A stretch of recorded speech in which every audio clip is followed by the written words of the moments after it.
कितनी भूख लगती है, लाए हो ना मेरे लिए खाना।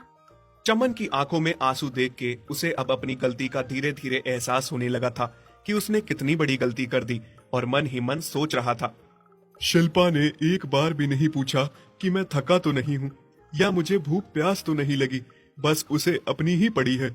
और मैंने माँ बाबा के साथ इतना गलत किया, फिर भी माँ मेरे लिए लड्डू लेकर आई और मेरे काम के बारे में पूछ रही थी।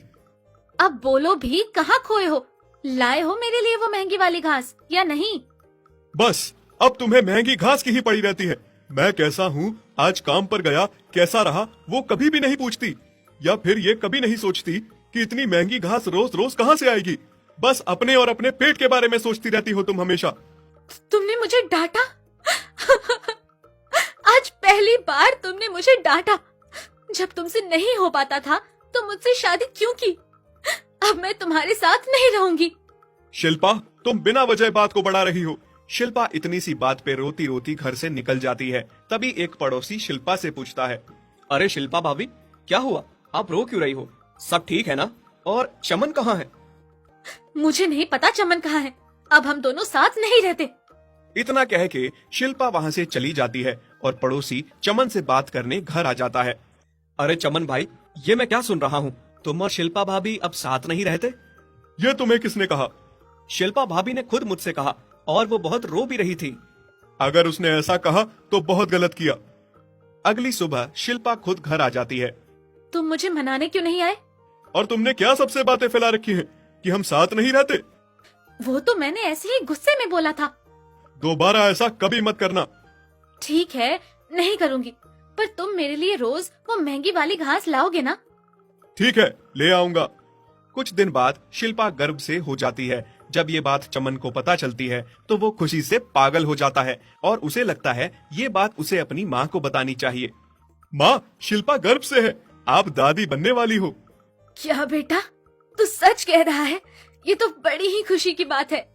हाँ माँ, बिल्कुल सच कह रहा हूँ। माँ, बस थोड़े देर और। शिल्पा नासमझ है, उसे समझ नहीं है। जैसे ही वो इस बात को समझ जाएगी कि एक बच्चे के लिए माँ बाप और माँ बाप के लिए एक बच्चा कितना जरूरी होता है, मैं आपको और बाबा को जल्द ही घर ले जाऊंगा। बस थोड़े दिन और। हाँ बेटा, हमें भी तुमसे दूर रहना अच्छा नहीं लगता है। जल्दी हमें घर ले जाओ। शिल्पा माँ बेटे को गले से लगते और बात करते देख बहुत गुस्सा होती है। अच्छा चमन, तो तुम यहाँ हो, अपनी माँ के साथ हो, और मुझे तो बता के गए थे कि किसी काम से बाहर जा रहा हूँ। तुम्हारी माँ तुम्हें मुझसे छीनना चाहती है ना? नहीं बेटा, ऐसी बातें क्यों कर रही हो? शिल्पा, ये तुम क्या बोले जा रही हो? माँ भला ऐसा क्यों करेंगी? तुम माँ की पैरवी ना करो और घर चलो। इस तरह शिल्पा जबरदस्ती चमन को घर ले आती है और चमन के साथ इस बात पे खूब लड़ाई करती है और बात बात पे उसे छोड़ के जाने की धमकी देती है। और अब चमन बाप बनने वाला था, इसलिए वो नहीं चाहता था कि शिल्पा उसे छोड़ कर जाए। और अब शिल्पा की मांगे और भी ज्यादा बढ़ती जा रही थी।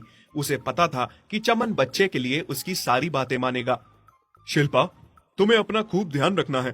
तुम अपना ध्यान रखोगी तो हमारा बच्चा भी स्वस्थ रहेगा। चमन, मुझे लगता है तुम अब बदल गए हो। मुझे पहले जैसा प्यार नहीं करते हो। तुम्हारा प्यार बढ़ गया है बच्चा आने की वजह से। तुम पागलों जैसी बातें ना करो, ऐसा कुछ नहीं है। पर शिल्पा अब कहाँ मानने वाली थी। उसके मन में जो बातें आती वही सच होती। उसे लगने लगा था कि चमन बच्चे की वजह से बदल गया है। अब वो उससे प्यार नहीं करता, उसका प्यार बच्चे ने बांट लिया है। चमन, मैंने ठान लिया है, मुझे ये बच्चा नहीं चाहिए। क्या तुम सच में पागल हो गई हो? कैसी बातें कर रही हो? हाँ चमन, मैं सही कह रही हूँ। जब से गर्भ से हुई हूँ तुम बस बच्चे का ही ख्याल रखते हो, मेरा नहीं। इस बच्चे की वजह से तुम्हारा प्यार बढ़ गया है। मैं तुम्हें किसी के साथ नहीं बांट सकती। मुझे नहीं चाहिए ये बच्चा। तुमने जैसा जैसा कहा मैंने हमेशा वैसा ही किया। तुमने मुझे माँ बाबा को घर से निकालने पर मजबूर किया, मैंने वो भी किया। तुम्हारी हर जिद पूरी की मैंने। जिद पूरी करते करते तुम इतना सर चढ़ गई हो कि आज मेरे बच्चे को मारने की बात कर रही हो। निकल जाओ तुम मेरे घर से बाहर। तुम आज से मेरे साथ नहीं रहोगी। मेरा प्यार नहीं बांटना चाहती ना तुम किसी के साथ? मैं ही आज के बाद तुम्हारे साथ नहीं रहूंगा। नहीं चमन, ऐसा न कहो। मैं तुमसे बहुत प्यार करती हूँ, तुम्हारे बिना नहीं जी पाऊंगी। मुझे मत छोड़ो। मैं माँ को बार बार कहता रहा कि माँ शिल्पा सुधर जाएगी जब वो खुद माँ बनेगी, फिर वो तुम्हारा दर्द भी समझेगी, तुम्हें मुझसे अलग नहीं करेगी। पर तुम तो ऐसी हो कि तुम्हें तो माँ भी नहीं बनना। धिक्कार है तुम पर। मुझे माफ कर दो चमन, मुझे अपनी गलती का एहसास हो गया है। माफ कर दो मुझे।